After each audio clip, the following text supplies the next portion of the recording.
The United States is sending Stinger missiles to Ukraine. The new lethal aid package marks the first time that the United States has agreed to directly deliver Stinger missiles to Ukraine.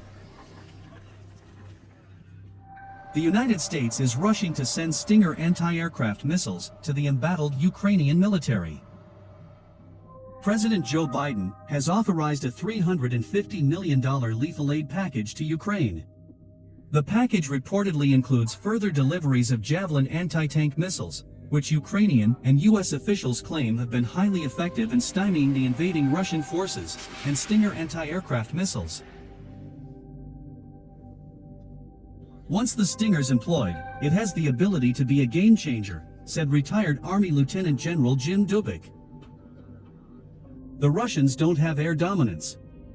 But they do have air superiority, and the Stingers won't take that away, but it'll be contested airspace, and that hurts the Russians' ability to conduct operations and increases Ukraine's ability to defend. Air superiority is generally defined by the U.S. military as the ability to conduct air operations without prohibitive interference by the opposing force. Air supremacy or dominance goes a step further, describing a condition in which the opposing air force is incapable of effective interference.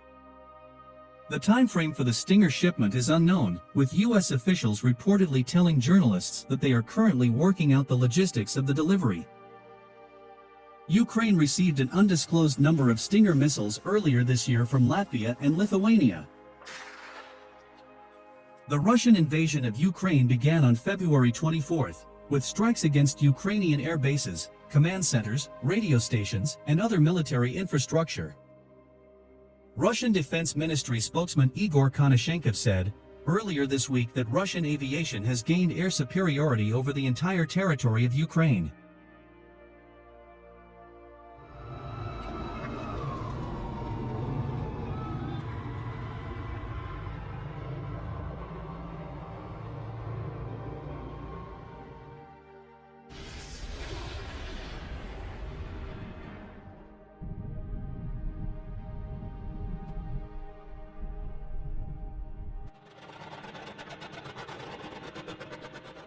The latest wave of U.S. lethal aid to Kyiv has been accompanied by renewed calls from Ukrainian President Volodymyr Zelensky and some Western politicians for a NATO-enforced no-fly zone over Ukraine.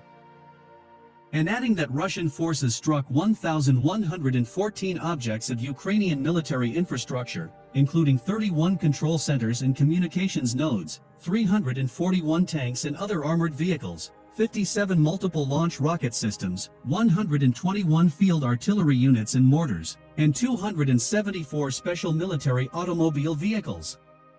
It would essentially mean the U.S. military would be shooting down Russian planes.